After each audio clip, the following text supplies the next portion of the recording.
Hello, and welcome to the Nerd and Normie Podcast. I'm a big film nerd, Everett, who went to film school.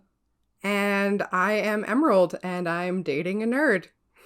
All right, this week we are going to talk about two different films that came out just recently. So we're going to start with a non-spoiler section and then move into spoilers for each of them. For my pick, I chose Dungeons and Dragons because it's new and it seemed fun. And even though that sounds like a nerd pick, mine is even nerdier. I picked the new film Enys Men. All right, here we go. Here's the thing. We're a team of thieves. And when you do this, you're bound to make enemies. Okay, I chose Dungeons and Dragons, directed by John Francis Daley and Jonathan Goldstein, starring Chris Pine and Michelle Rodriguez.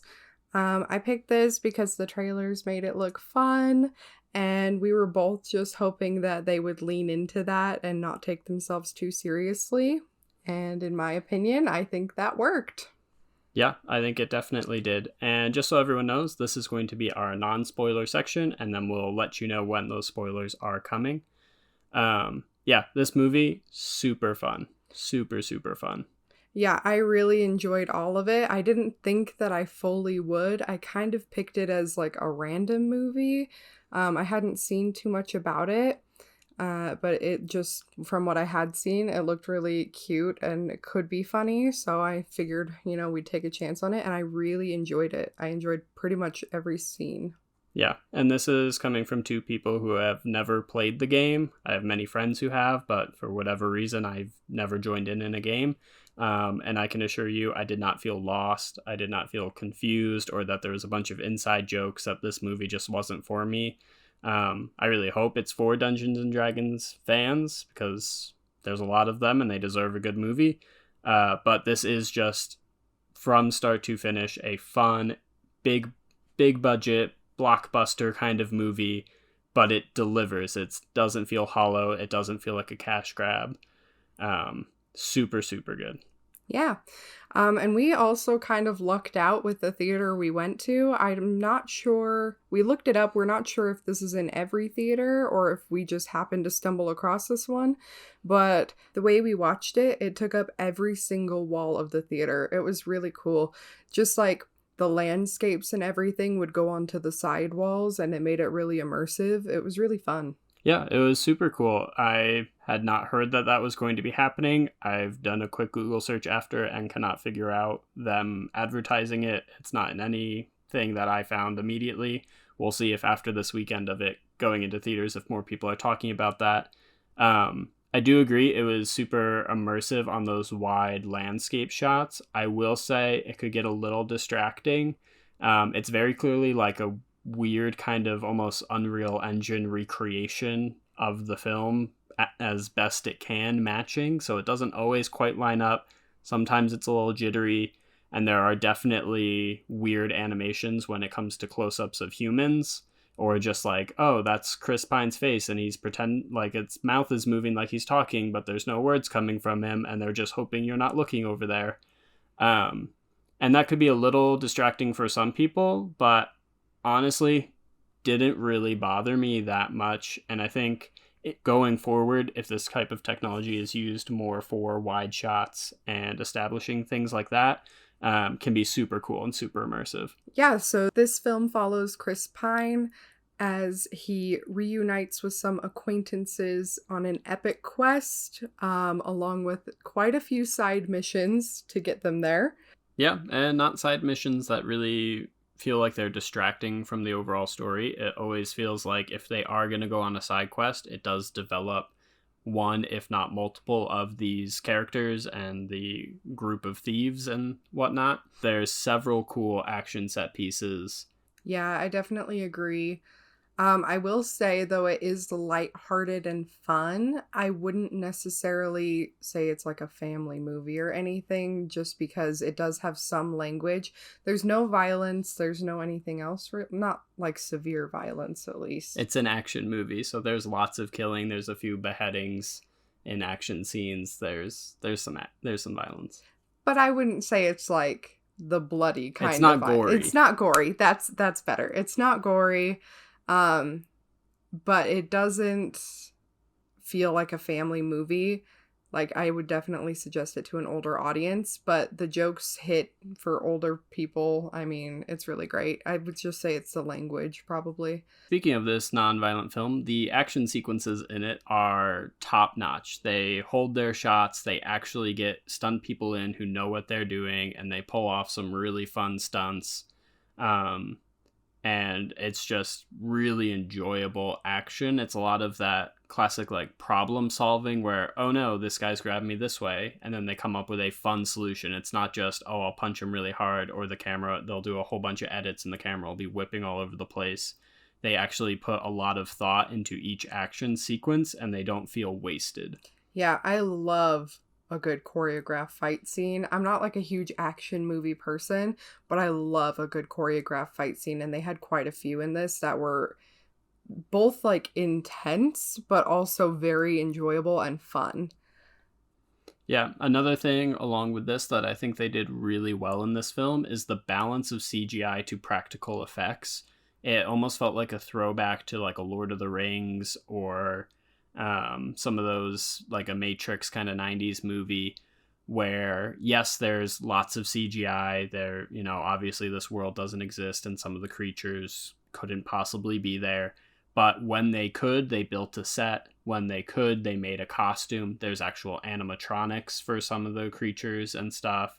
And they do a really good job of utilizing those practical effects to ground the world.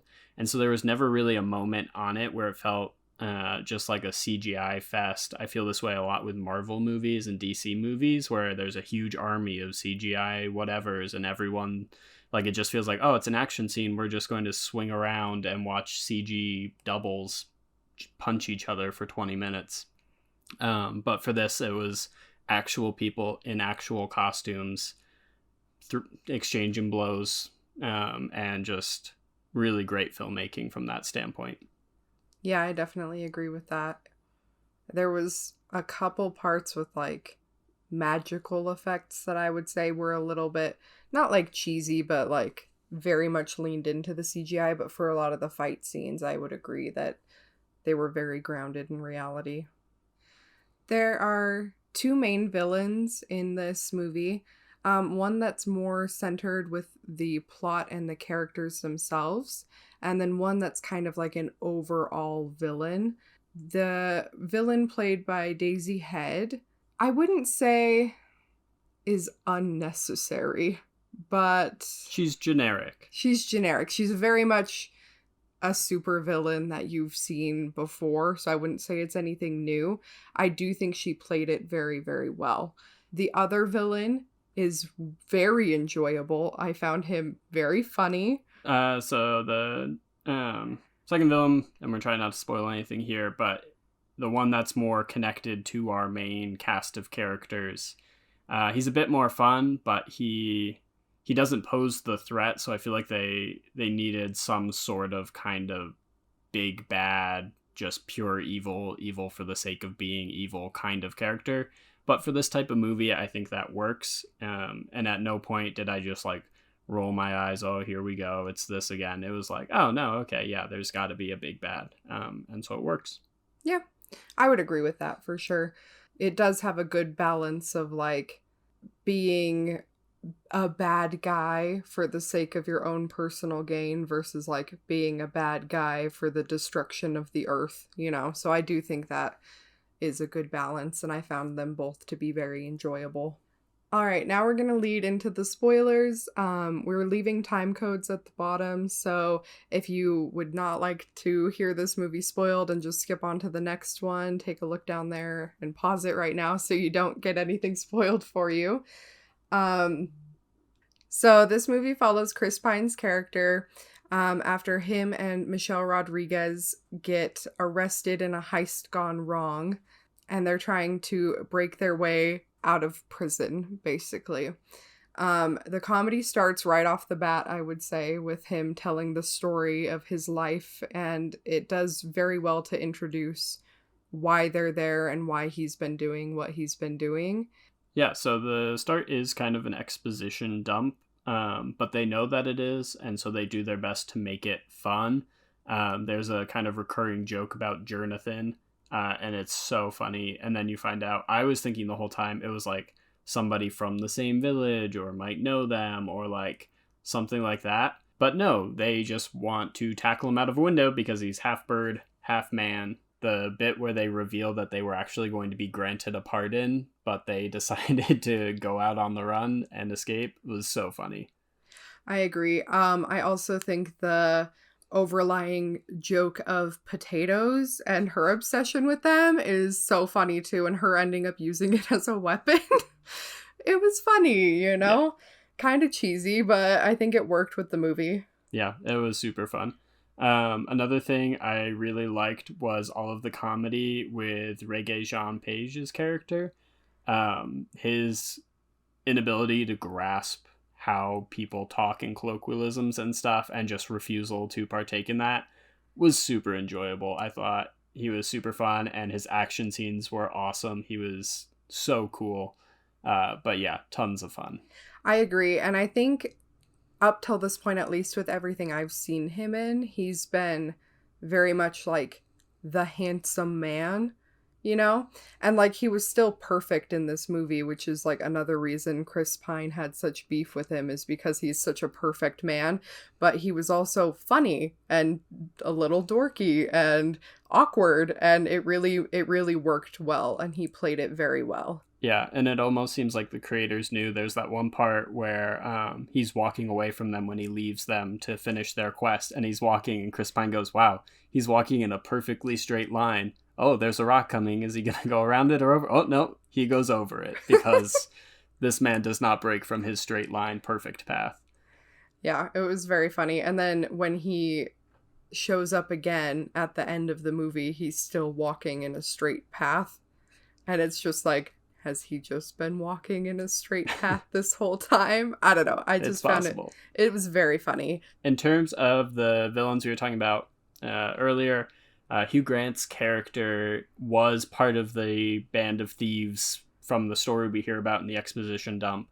And then when we think there's a heist gone wrong, he seems to profit from it and suddenly has become this great lord of the city. And I thought they handled that very well. I think the reveal of him setting this whole thing in motion / being preyed upon, having the red wizards come to him and know that they can trick him into going along for their plan and just kind of using him like a pawn. Thought that worked really well, and they revealed it at a good pace throughout the film. So you go, oh, okay, this is what's happening. Oh, he's being evil. Oh, no, of course he's not the mastermind. He's just dumb Hugh Grant character who wants money. But I feel like he still worked as a villain. Yeah, I also think it was really funny that the Daisy Head's character, her main torture in the movie was having to spend time with Hugh Grant just because he's the worst. He's the worst. And he's very well played as a villain, but not someone who's dangerous, whereas she's someone who's all danger and no comedy. Yeah. They go dangerously close to a sky beam villain with her, as she calls down some special magic and is going to kill the whole city, blah, blah, blah. But I think they handle it well. The effect was cool enough. I think it made enough sense that you could look past it. And then that leading into the final action scene, which was so sick. There's this awesome unbroken shot of all the heroes ganging up on Daisy Head's character. And it honestly is a bit reminiscent, I know I kind of bashed Marvel films earlier, but of Captain America Civil War, when they're just pounding down Bucky and Cap on Iron Man in this just like one shot. But this one was even more dynamic, and because it was heroes on a villain, I could like cheer for them, and it was super cool to just watch them all go and her trying to fend them off. It was so sick. I will also say, with her being like the sky villain, whatever, it was leaning into that almost like cliche thing. But whenever I do see that, I'm like, why don't the people just leave? And they did. And that's so funny to me that she's like summoning this death to destroy the whole village. And the only people she kills is the 1% who, you know, donated all the money that they ended up giving back to the city. And then the city just leaves and gets all the money, and she's just there by herself. Yeah, that was very satisfying. So Sophia Lillis, her character, super fun. Really liked her. I think she played her fantastically. And in that end fight scene, she turns back into her owl bear creature, and just absolutely wails on on Daisy Head, and it's so satisfying and it's so funny. Our audience was literally cackling and clapping, having so much fun with it, and it was so great to be a part of that theater experience. I agree. I will also say the scene of Sophia Lillis when you're very first seeing all of the animals that she can turn into, and she's going to spy to see what the plan is when they're inside the castle. That was really intense, you know, and it was cool to see how many different things she could turn into to get out of that situation while still like holding your breath to see if she'd make it out. So I do think that it had a good amount of comedy mixed with, you know, intense action. It was really good. Yeah, no, this film really used creativity well.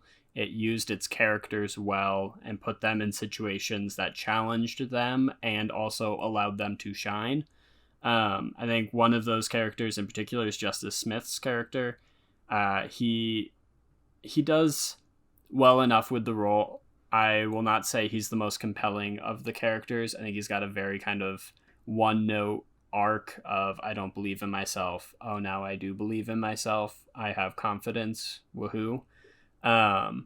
But I do think his magic and his kind of work with that is used super well, and making him kind of this underpowered wizard who then gains a bit of experience when he does at the end kind of pull off some sick magical moves. It feels earned and worth it.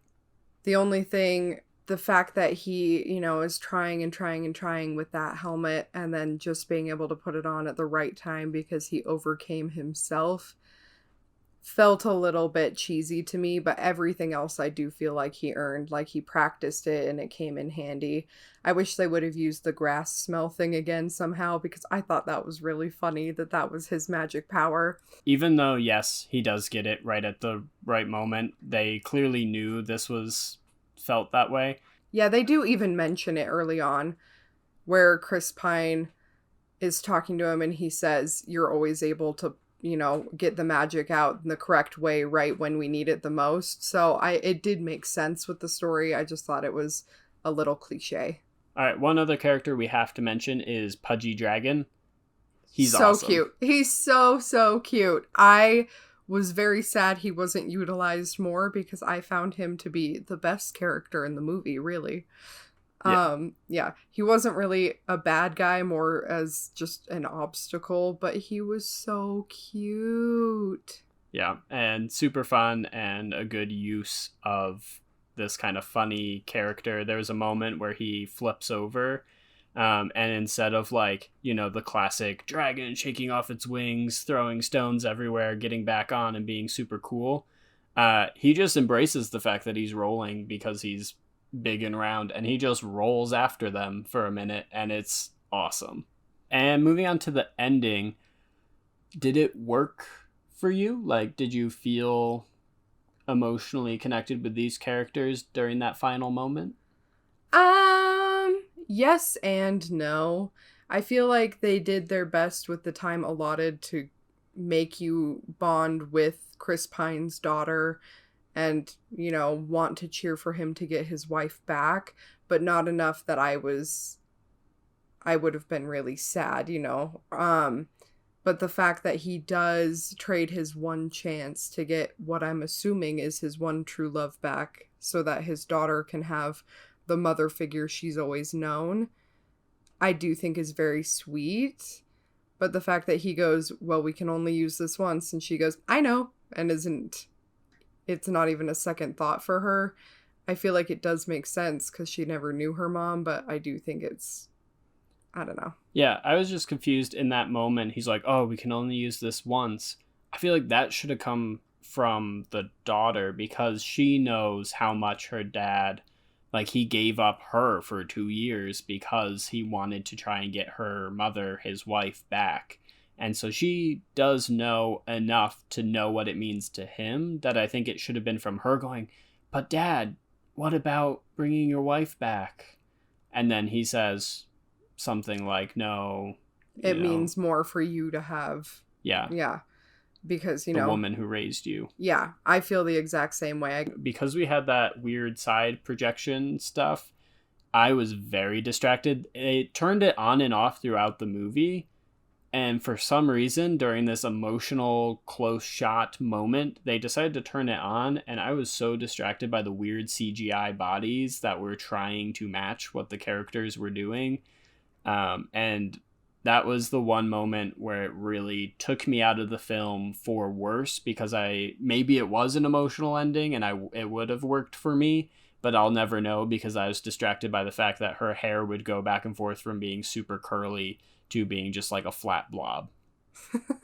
See, I didn't notice that. So I guess, it's hit or miss with those full room theaters. All right. And what would you give this on a scale of 1 to 10? I would probably give it 7.5, maybe an 8. Probably a 7.5. I mean, I laughed a lot during it. I found it really fun. I would definitely recommend it to other people. It just wouldn't go in my list of movies that I'd rewatch a lot. You know what I mean? Yeah, I think for me, it's probably higher. I think like an 8.5, 9 out of 10. And that comes from, I was laughing the whole time. The action was super cool, super creative movie. But it's also just one of those films that reminds me that big studio pictures can be good. We got one last year with Top Gun Maverick being awesome.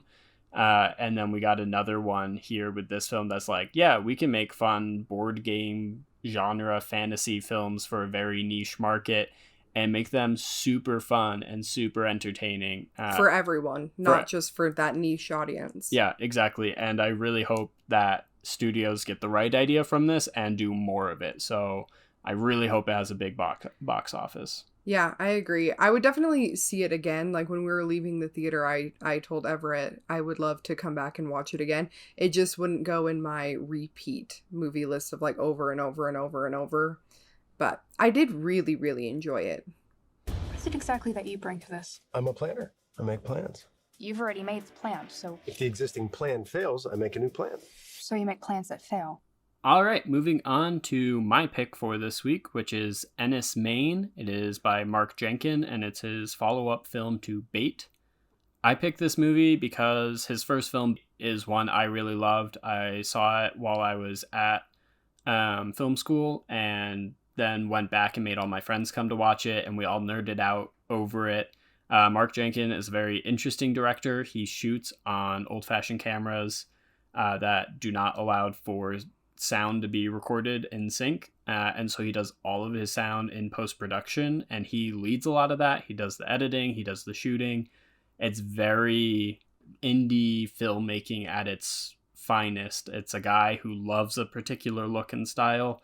It's a guy who wants to do everything himself, for better or for worse, and I think he's just a very interesting filmmaker, and I continue to want to see what he does, so I picked Enys Men. We also went to a special screening of it with a Q&A with the director afterwards. Which was more just like a promo for the film. They had a few other people talk and stuff. It wasn't quite a formal Q&A.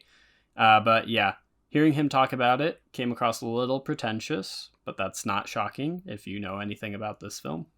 And so for this film, in terms of non-spoilers, not that there's an awful lot to spoil, it's a very interesting looking film. It's a very singular film.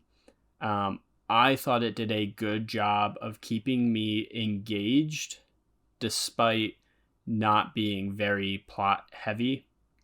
It is very much about the vibes and the visuals. And if you like to nerd out over film, you might get something out of this. I'm guessing you did not.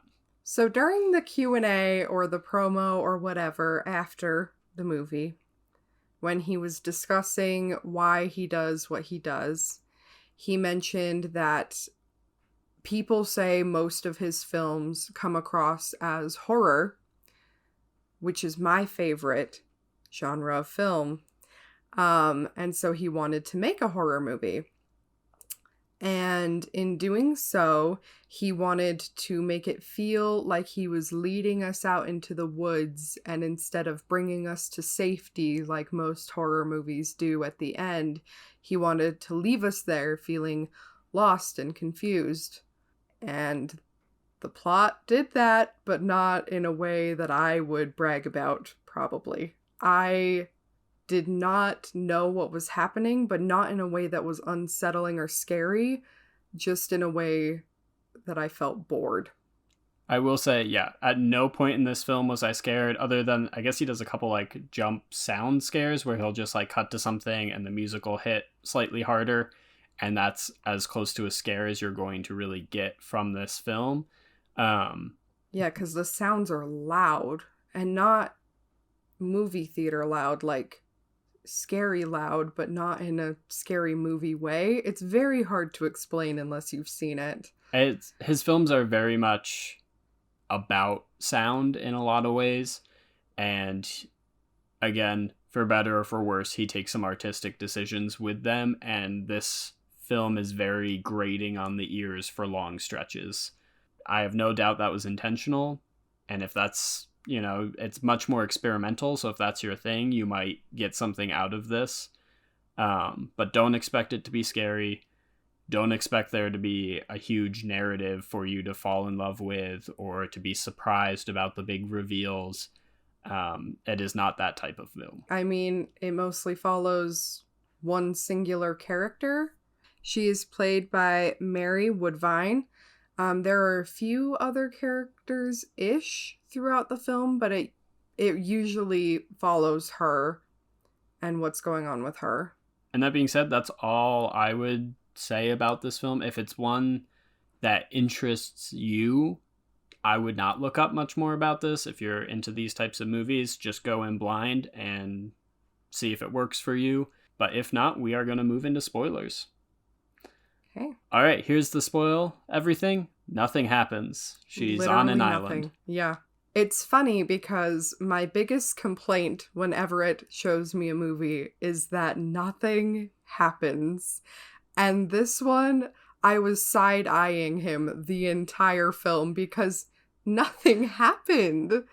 Normally, I disagree. A good example of this, one of my favorite movies, Portrait of a Lady on Fire, I think is a beautiful film, and the emotional journey those characters go on is amazing.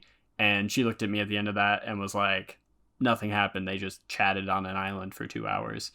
And for once, I can't disagree. There is not a arc. There is not a journey. There is a sequence of visuals that vaguely connect and create a feeling for this character that we may or may not have access to. None of the plots really fit together, not that it ever really sets up for a plot. I did not find the visuals unsettling.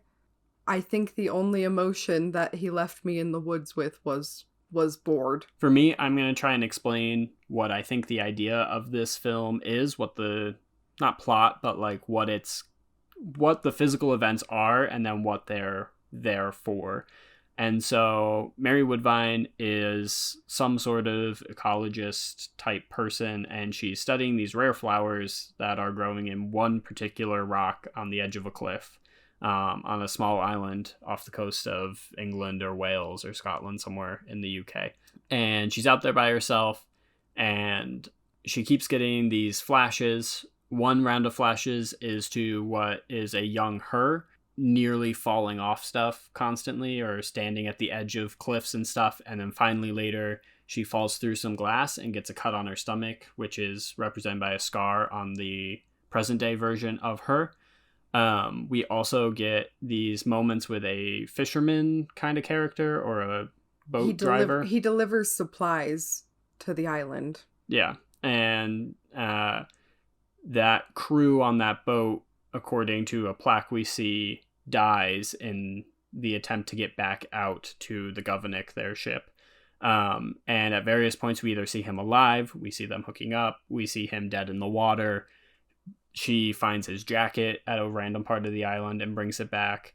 And then the next one is there's a group of miners. Every time she walks past this mine shaft, she drops a rock down to hear it splash. And eventually it doesn't do that, and she starts to see these men down there, and then sometimes they're up on the surface with her. And there's this old chimney that sometimes is smoking or not smoking. Next, there is a priest figure, and he is singing with a baby or just kind of there in vibes. And then there's also these 7 milkmaids who are on a tin, but then also sometimes stomping behind her while she naps and looks at flowers. And there's children that sing. And they're singing children. Yeah, they have no connection to anything. So now that you know, those are all the things that happen in this film. That's it. There's no arc. There's no discovering who these people are or why they're there.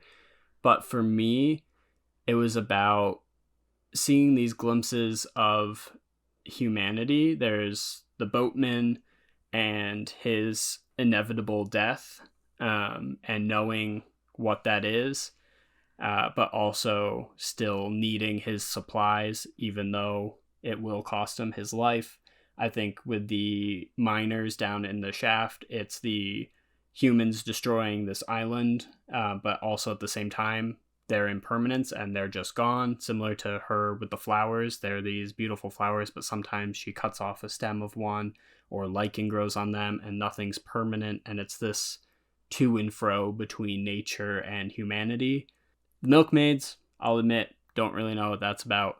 The old self or the young self of her that she sees, I think is just her childhood trauma manifesting itself and her fears and a moment in her life where she felt she was going to die, coming back and kind of haunting her as she's out here alone and in peril. So yeah, I think, all of these things have deeper meaning, maybe don't, but I liked that. I enjoyed kind of just going on this journey. I know you like pretentious movies, but I just couldn't get past it. It kind of reminded me of when we went to see Men, when we very first started dating. But in Men, I feel like they did set up that feeling of woe and dread at the beginning in the first half. And even though they ended it in a way that neither of us enjoyed, it at least evoked a feeling of disgust or uncomfortability. And we didn't really like the movie overall, but it at least made me feel something, And this, it was just nothing. I was so bored. Like, none of the sounds, they all just hurt my ears, and it wasn't for me. Yeah, about 5 minutes into this film, I was like, ooh, yeah, she is not going to like this one. I will say another thing about this director, Mark Jenkin, and something he did with Bait as well, with this kind of post-synchronous sound, is he just puts sounds where he wants them to be, not where they actually are. And that can be kind of weird and just like confusing if you're not on board. And another thing that I've seen him talk about in an interview is never putting anything in the trash when he's cutting the physical film, because he shoots on physical film. When he's cutting it, he doesn't throw the scraps away. He saves the scraps because he's always like, maybe I want to just throw a flash forward or a flashback. And that is this film in its entirety. There is no moment where there is a point A, point B, point C. It is just fragments of moments, and it's up to you, but also not your job at all to put it together. It's not a film that wants to have a timeline. It's just there. It's these collection of moments and feelings, and there might be things that feel like they're building to something, and then you find out, oh no, that's already happened like maybe a decade ago. Maybe more. Maybe it never happened. And it never tries to explain itself. And while sometimes I think that can be really frustrating in a film for it not to come together and have some sort of resolution, something about his style of filmmaking works for me and lets that slide. And I'm not expecting. There was no moment during that film where I was like, I can't wait to find out what these are about. I was just like, oh no, I'm along for a ride. Yeah.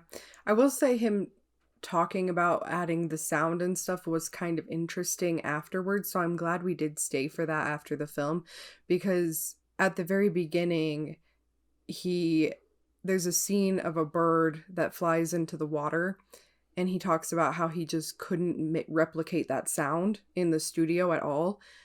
So he used a sound from later in the film of this glass shattering when the bird hits the water. And it's like foreshadowing that sound later.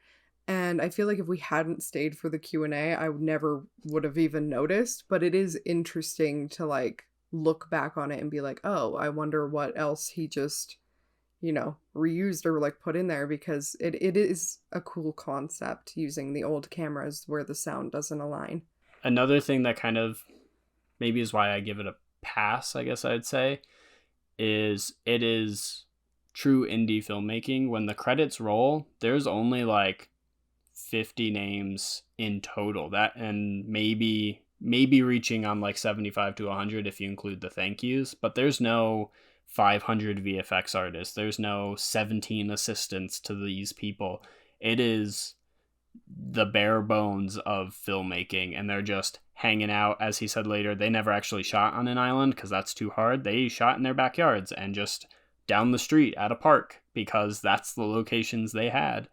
And he also talked about how in creating the film, he'd be sitting in the edit room, and it's because it doesn't have a narrative, he didn't know where to go per se or something, and he would just choose these moments because they felt right, and it worked to get him out of the issue of a scene not working or something. And so he's able to just create these moments from all these random bits and pieces. I don't think I have ever worked on a short film of any length in which I haven't had to try and get creative in the edit and just stitch things together and hope that people get the vibe I want them to get. And it's a real testament to that can work on the feature film scale. And he got money to go make this movie, and it's out there and people can see it now. And I think that's something to be applauded. The editing was interesting. That part where she's glitching, that was weird I would and love interesting. to know how they did that on practical film. Yeah, I also would want to know like what it meant. But, it was interesting to watch.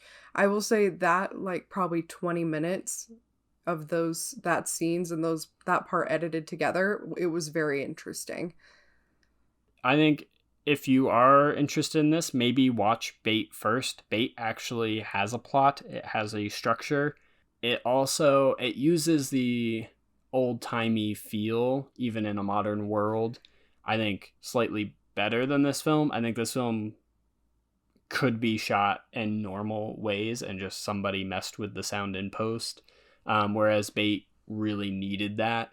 And that movie, also the non-linear kind of editing moments and stuff, work really well in that film. And so if you're interested in this, or if you liked this, or if you thought it was interesting, but this one wasn't quite for you, I would highly recommend Bait. Okay, well, what was your overall rating? I will give this one a 6.5 out of 10. That's surprising. I will give it a 2. Well, it's better than a 1. That's what I thought was coming. I mean, it wasn't one that I walked out of. I mean, you were my ride, but it wasn't one that I walked out of. I did find some of the scenes pretty, and I found the editing interesting, but I would not recommend it. Yeah, I also would not recommend this to a general audience, but if you are a film nerd, or you have some sort of love for old-fashioned films or that kind of technique of filmmaking, or you love just super art house kind of non-linear vibey stories where it's just a collection of visuals, then this might be for you.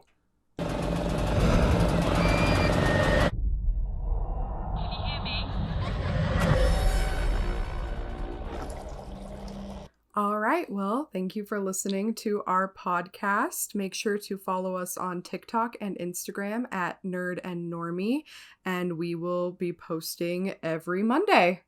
All right, guys, thank you so much. Thank you. Bye. Bye.